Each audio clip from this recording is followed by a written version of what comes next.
Aujourd'hui, la crise, elle n'est pas pire que l'année dernière. Par contre, celle qui est pire, c'est qu'on a continué à nous supprimer des lits et du personnel. Moi, j'étais offusquée que pendant cette crise, moi, dans mon service, on m'a supprimé 2 infirmières. Et pareil pour les aides-soignants.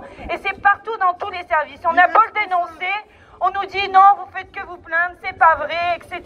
En attendant, on n'a pas muré les chambres. Il y a des chambres, elles sont vides, d'accord ? Pourquoi? Parce qu'on n'a plus de personnel. On a écarté tout le monde, tous les CDD, allez, à dégager. Donc aujourd'hui, tout ce qu'on veut, et c'est notre lutte, c'est la même, si vous voulez de la liberté, c'est qu'il nous faut des places à l'hôpital. Et des places, il y en a, il faut juste du personnel pour pouvoir s'occuper des patients. Il y en a marre. Ça veut dire, là, cette année, on nous a supprimé en France 5800 lits. Depuis Macron, c'est 17 000 lits. Depuis 20 ans, c'est 100 000 lits. Et le personnel, ça va avec.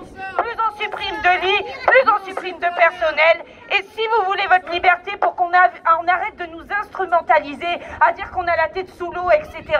Parce que ça, c'est parce qu'on n'est plus assez nombreux. La population, elle devient de plus en plus grande. Des maladies, c'est pareil. On devient de plus en plus vieux. On a besoin de soins, on a besoin de médecins, on a besoin de soignants, on a besoin de pompiers, on a besoin de tout le monde. Et je ne suis pas d'accord que j'ai des collègues qui soient suspendus depuis le 15 septembre. Si on veut toujours continuer à nous instrumentaliser, on était des héros l'année dernière. Depuis 4 mois, il y en a, ils sont dans la précarité et sans salaire. Et ça, c'est juste inadmissible. On ne peut pas se servir de nous que quand on a envie. C'est pas possible.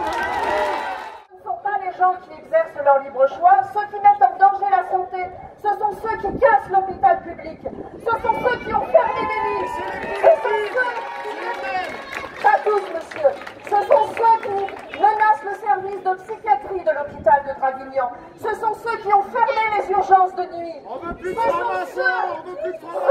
ceux qui menacent le service de chirurgie, et c'est partout dans le département, et c'est partout dans la région.